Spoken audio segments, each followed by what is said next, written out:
Welcome to the Carl Jackson Show. This is your daily dose of objective truth in a world of confusion and lies. It is Friday, June 21st. I know you're preparing for the weekend, but I want to scare you. No, just kidding.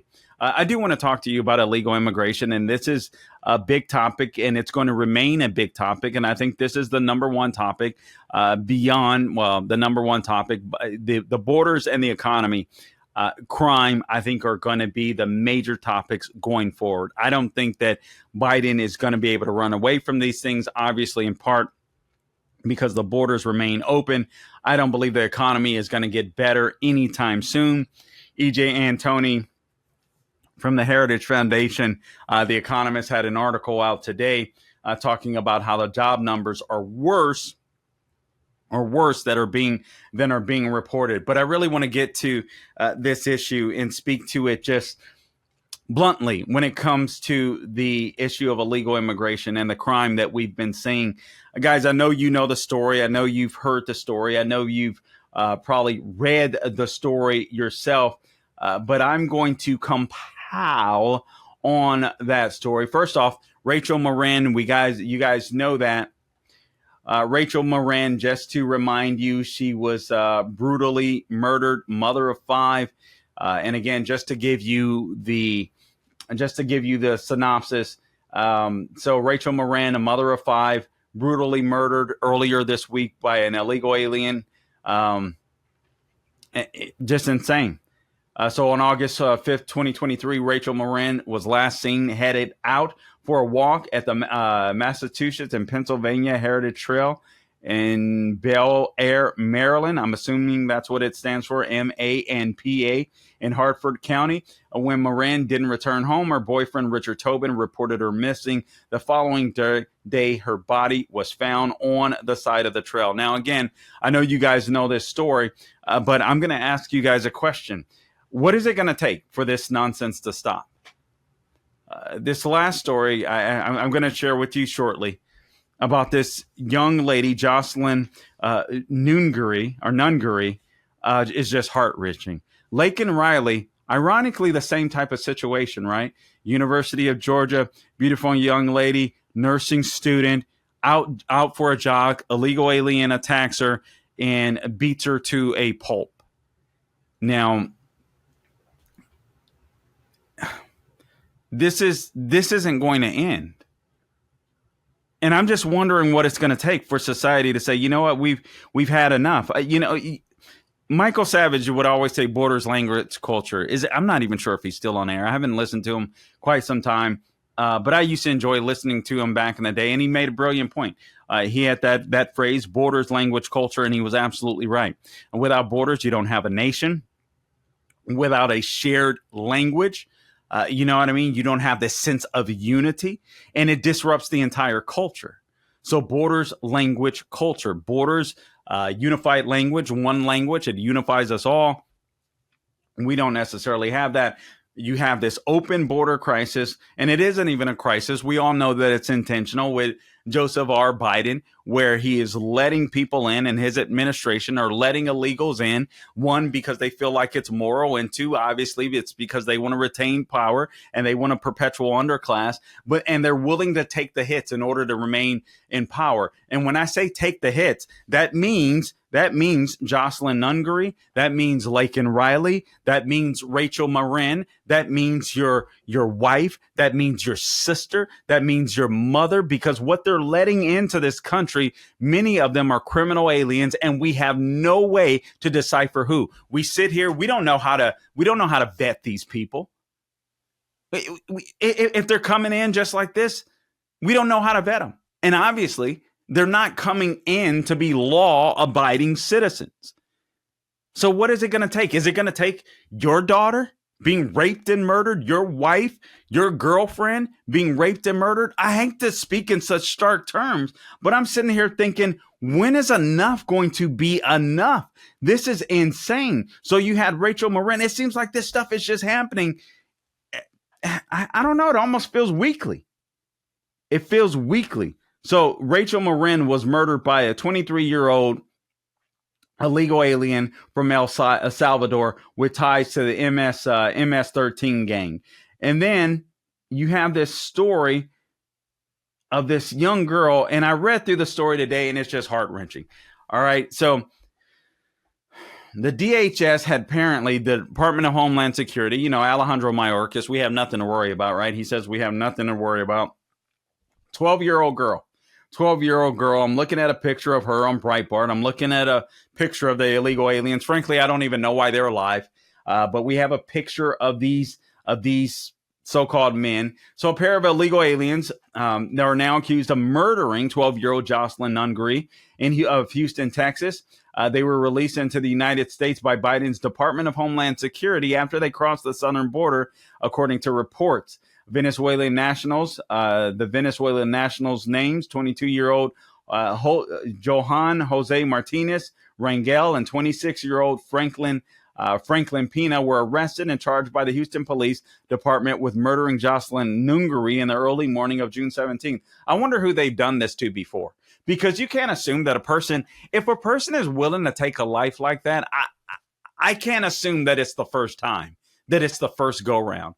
If a grown behind man is willing to rape a girl, strangle her to death, I'm sorry, I can't even fathom that. So it's hard for me to believe that it's the first time. A spokesperson with ICE, Immigration and Customs Enforcement, has told Fox News' Bill Malugin that Martinez, Rangel, and Pina are illegally present Venezuelan nationals. So according to ICE officials, Martinez and Rangel were apprehended at the border near El Paso, Texas by Border Patrol agents the same day. He was released into the U.S. interior on an order of recognizance with a notice to appear at a later date before a federal immigration judge. All right, so these notice to appears are a total joke. People are not going to break into this country and then accept a document that says, here's a document, here's a piece of paper that says you broke into our country illegally, but now you need to follow the rule of law. What? Seriously? No. They broke in for a reason. It's because they don't intend to follow the rule of law. They intend to live in the country and do whatever the heck they want to do, try to make a better life for themselves, and obviously rape and kill little girls. So Pina was apprehended by Border Patrol agents near El Paso on May 28th, but he was released back into the U.S. interior. And listen, I don't blame Border Patrol because their hands are tied. That day, on an order of recognizance with an NTA, just 20 days before he helped to murder Jocelyn.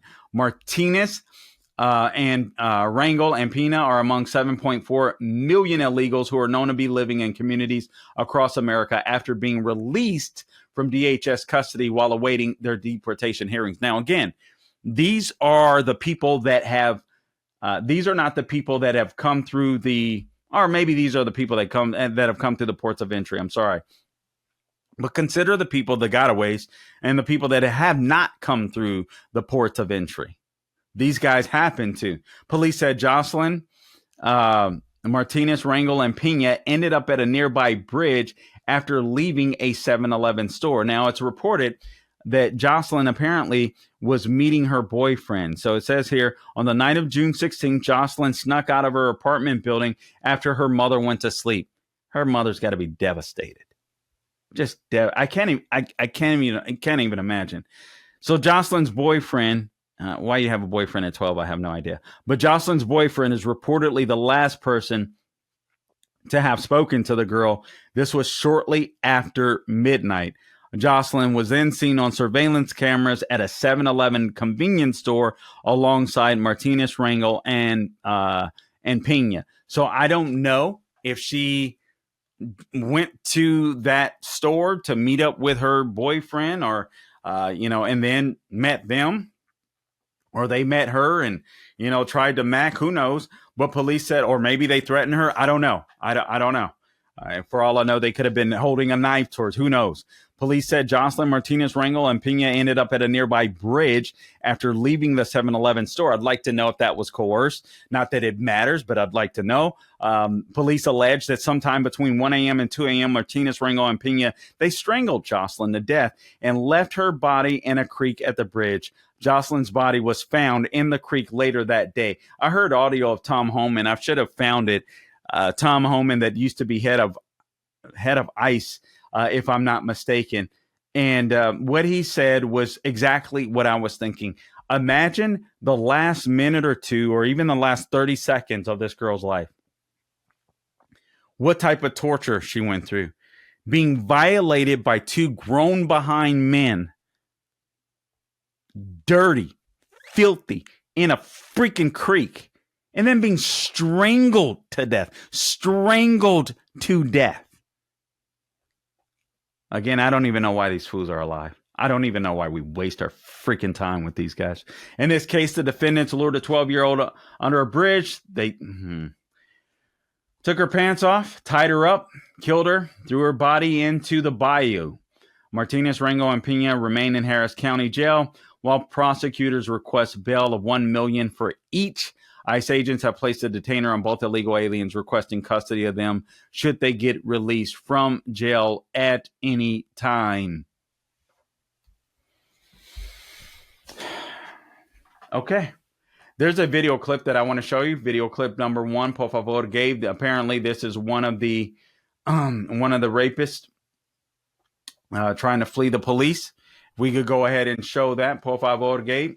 Hungary is planning to hold a vigil in her honor tomorrow night at sunset. That is after investigators announced today 2 men are in custody charged with capital murder for killing the little girl and leaving her body in a North Houston bayou. Aniele Ruiz is live at HPD headquarters in downtown Houston with the very latest in this case. Aniele? Guys, a sigh of relief for this family and the entire community as everyone was shocked to hear about this terrible tragedy. A busy day for officers as they zeroed in on 21-year-old Johan Jose Rangel Martinez and 26-year-old Franklin Jose Peña Ramos.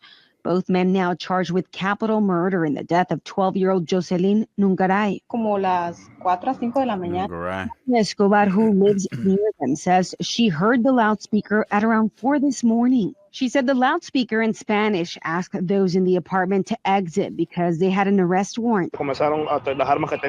This neighbor said officers started arming themselves and they went up to the second floor. One neighbor said one of the men from the apartment jumped out from the balcony, but cops had the place surrounded and they grabbed him. Witnesses shared images of the suspects being questioned outside as investigators pulled out bags of evidence from the apartment. Today, police said the suspects ate at a restaurant on Northborough late Sunday. They left on foot, met Jocelyn near Kirkendale, and walked to the convenience store. They then all walked to the bridge where she was killed. They just moved in. They haven't even been here a month.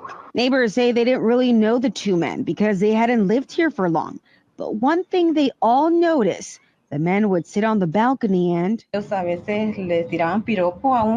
said they would make unwanted advances to women as they were passing by. Neighbors still here can't believe that someone would hurt such a beautiful young girl. It's very emotional because when you're thinking, I live on the 3rd floor, these people on the 2nd floor.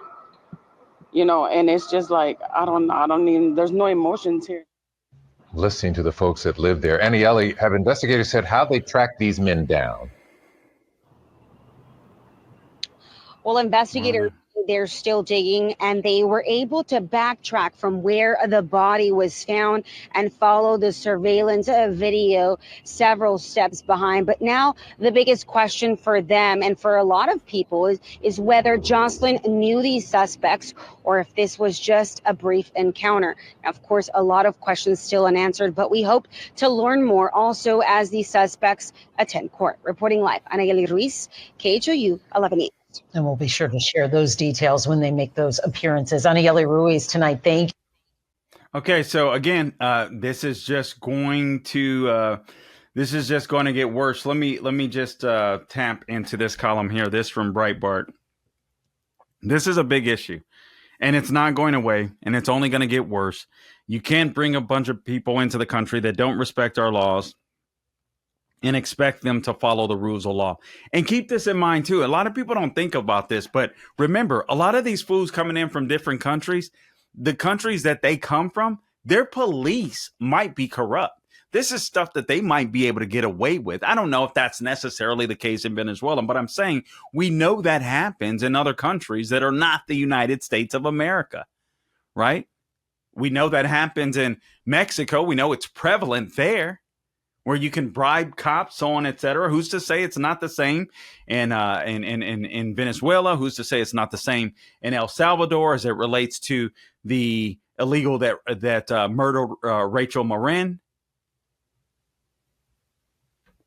I mean, these people could commit heinous crimes and perhaps pay it off, get away with it. Perhaps people aren't, this is why we have to respect life here. This is why even a life from the womb to the tomb, from the mother's womb to the grave, we have to respect life. If you don't respect life, this is what you get. This is what you get. It's absolutely astonishing. But I came across, where is it? I pulled up the wrong article. Oh, here it is. Here it is. All right. More than 13,000. Listen to this. More than 13,000 criminal illegals basically are in the country that we know of. I mean, hardcore criminals that have come through the southern border. I suspect it's more than that, but this is the number they're putting on it. So U.S. Border Patrol agents have arrested more than 13,700, so that's closer to 14,000 illegal aliens with criminal convictions so far in 2024. This according to the RNC. In addition, officials arrested hundreds of gang members, citing a social media post from UBSP Chief Jason Owens. And then I'm looking at pictures of some of these guys. The fiscal year USBP has apprehended over 13.7 thousand illegal immigrants with criminal convictions. Over 360 of these have gang affiliations. Individuals like these can pose a significant threat to public safety. I don't even think you have to have gang affiliation. If you come from a country where you can rape a woman and get away with it, you're going to do it here. Who's going to stop you? What's going to stop you? I mean, obviously we are, but they know with the Biden administration, we're weak. We're sitting ducks. Ladies, you're sitting ducks. I hate to say this, but it's true. You need to be on your guard. You need to be out with someone. You need to be out with dogs. You need to have some mace on you. You need to have a pistol on you, because Biden is unleashing these illegal alien criminal murderer rapists on society. Over 13,000 of them. Again, I'm looking at pictures of, now I'm looking at 9 of them that they have posted on Breitbart with all types of gang insignia, some even with their face, or at least one with his face covered, 2 with their face covered, neck covered, chest covered. Yeah, they're going to hurt somebody. They're going to hurt somebody. It may be a man too, but they're going to hurt somebody. I just, you know what? I just wanted to speak to that. I think it's absolutely insane that we're destroying our country like this. And it's a scary thought. And I just want you women to be aware. And I want people to stand up. Enough is enough. We have to, on November 5th, say enough is enough. But for me, the border, I mean, the economy is horrible. There's no doubt about it. I'll be voting. I mean, that's an issue. That's a top issue of mine. But more than anything else, I want the border sealed. I want some of these bureaucracies that are being weaponized against conservatives. I want those things gone. I mean, I want them amputated. FBI, I think we need to get rid of some of these agencies. But these are some of the most important things to me, because I don't think you get America back. If you don't have the rule of law, if you don't have borders, you don't have America. The economy stinks, and I think we're going into further debt. The dollar will be worthless, but we'll have each other. Perhaps we'll still have a country to some extent. It just won't be as great of a country. But man, I'm starting to argue. Let's make America recognizable again. I want to read from you. Speaking of the rule of law, speaking of the DOJ, there is. It's not a video, but apparently, let me find this. Gabe, if you can get clip number 4 and just post it on the screen for people to see. By the way, today's show is brought to you by MyPillow.com, Mike Lindell and MyPillow.com. You guys know that they canceled them, basically, kicked them out of the box stores, kicked them off of the shopping channels. So he's come to places like ours right here, the Salem Podcast Network, the CarlJacksonShow.com, and he's offering this $25 extravaganza right now. And you guys know Mike started out with one product at MyPillow. Now he's got hundreds of products thanks to his dedicated employees. And a $25 extravaganza, 2-pack multi-use My Pillows, just $25. My Pillow sandals are $25. 6-pack towel sets, $25. Brand new 4-pack dish towels, you guessed it, just $25. And for the first time ever, the premium My Pillows with all new Giza fabric, just $25. Orders over $75 will receive free shipping too. All right. So this amazing offer won't last long. All you have to do is go to mypillow.com and use the promo code Carl, or give them a call at 800-858-0263. Again, that number, 800-858-0263. All right. So in this particular, for those of you that are looking online, again, subscribe to our YouTube channel, subscribe to our Rumble channel, subscribe wherever you go to listen to our podcast, The Carl Jackson Show. Again, follow us on X, Instagram, Facebook, True Social, and Getter. But apparently, it looks like I'm hopeful that the DOJ may be ensnared. This was from Julie Kelly, who posted this earlier on her X account. Oh boy, she said, reading through SCOTUS decision on sentencing enhancements, and this is very bad news for DOJ and DC judges in J6 cases. I hope this is right, spot on. Particularly the terror enhancement applied at sentencing for Proud Boys and other defendants. So here it is. So for example, in Apprendi, I don't know what that means, this court faced a case involving a New Jersey offense that ordinarily carried a maximum sentence of 10 years in prison. This is 530 U.S. Section Code 468. The state, however, had adopted a novel, quote, sentencing enhancement, close quote, novel being the operative word, that purported to allow a judge to impose an even longer term of imprisonment after finding by a preponderance of the evidence that the offender's crime was motivated by racial bias. Relying on that statutory authority, the sentencing judge ordered the defendant to serve 12 years in prison.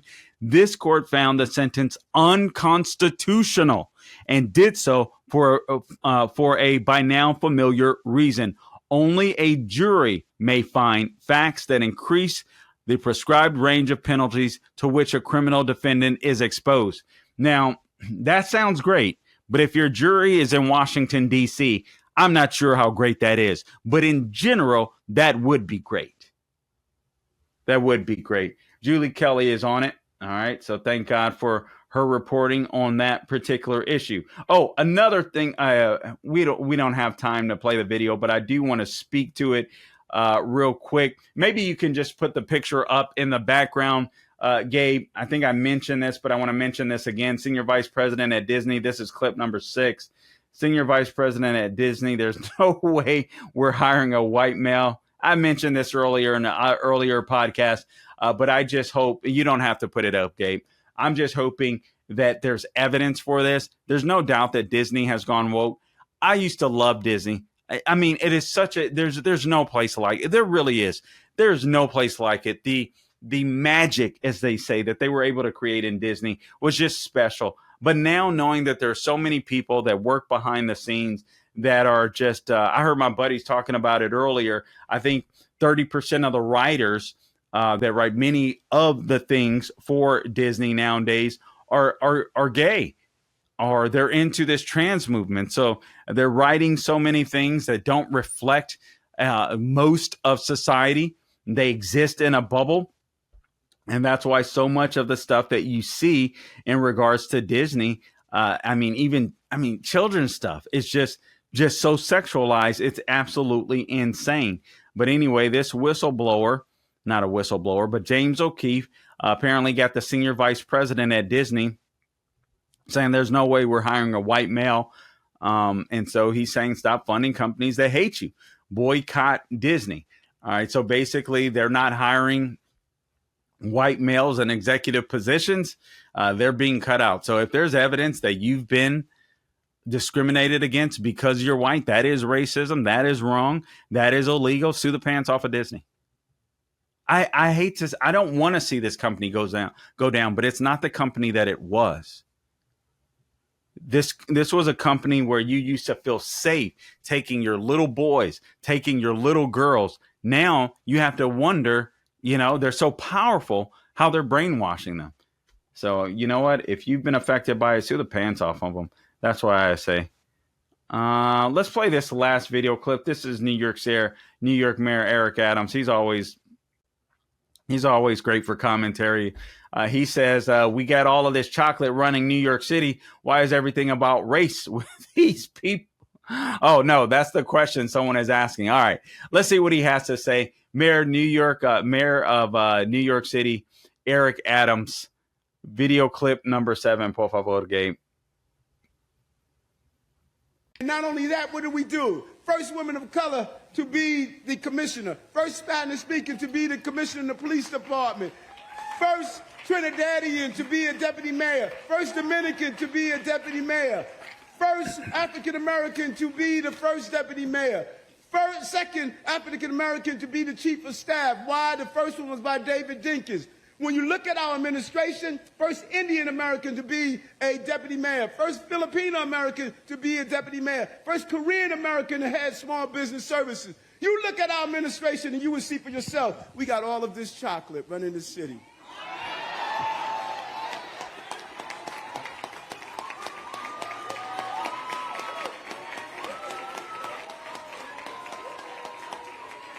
And you're trying to figure out why they hating on me?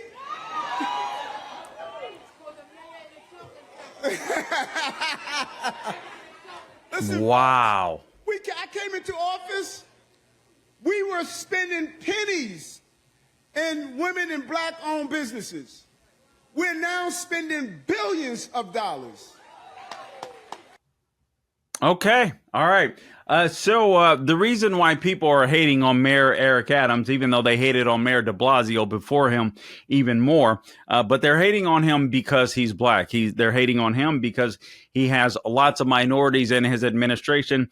It has nothing to do with the uptick of crime. It has nothing to do with the poop in the streets. It has nothing to do with unaffordable housing. Nothing to do with any of that stuff. Absolutely amazing. Nothing to do like Columbia University, where Columbia University, what was that? Did that occur yesterday? Basically, Mayor or Alvin Bragg, the district attorney, all these Columbia University school brats, the anti-Semites that were destroying the college campus and property and scaring the bejeebers out of Jewish students. Yeah, no charges. All charges dropped. Yeah, that's the legacy of Mayor Eric Adams. Sometimes he says stuff that just surprises me, and I'm like, man, kudos. And then it only takes him a day for us to say something else and help us realize this guy needs to lose his next race. Between he and Kathy Hochul, they are destroying New York. It's so sad. It is so sad. Anyway, listen, guys, I appreciate you tuning in. What am I doing? Before I go, I got to make sure that you secure your wealth. And you can do that by using Priority Gold. Economists warn that massive tax hikes could devastate your IRA, your 401k as the stock market braces for impact. So now with inflation on the rise and global uncertainty looming, it's clear why central banks and savvy Americans are turning to gold. In times like this, Proverbs 21:20 reminds us to preserve what we built. Right now, that wisdom points us towards gold. So if you haven't had your eye on gold, time to make it a priority. My name is Carl Jackson. I urge you to call my friends at Priority Gold to find out how they can help you diversify your savings with physical gold and silver. Call 1-800-405-GOLD, or you can visit prioritygold.com/golden for a free gold info guide. Plus, see if you qualify for free shipping and storage. Act now to get your portfolio working for you while the market is golden. Call 1-800-405-GOLD to speak with a gold specialist, or visit prioritygold.com/golden to learn more. And again, EJ Antoni wrote, I didn't go over this, but perhaps I will next week. Let me just pull it up real quick because I want to make sure that I save this in my laptop, because I want to talk about it. All the lies that the Biden administration is telling you, including when it comes to the economy. These people just lie like there's nothing to it. They lie like water. Where is it at? Let me see if I can find it real quick. It's just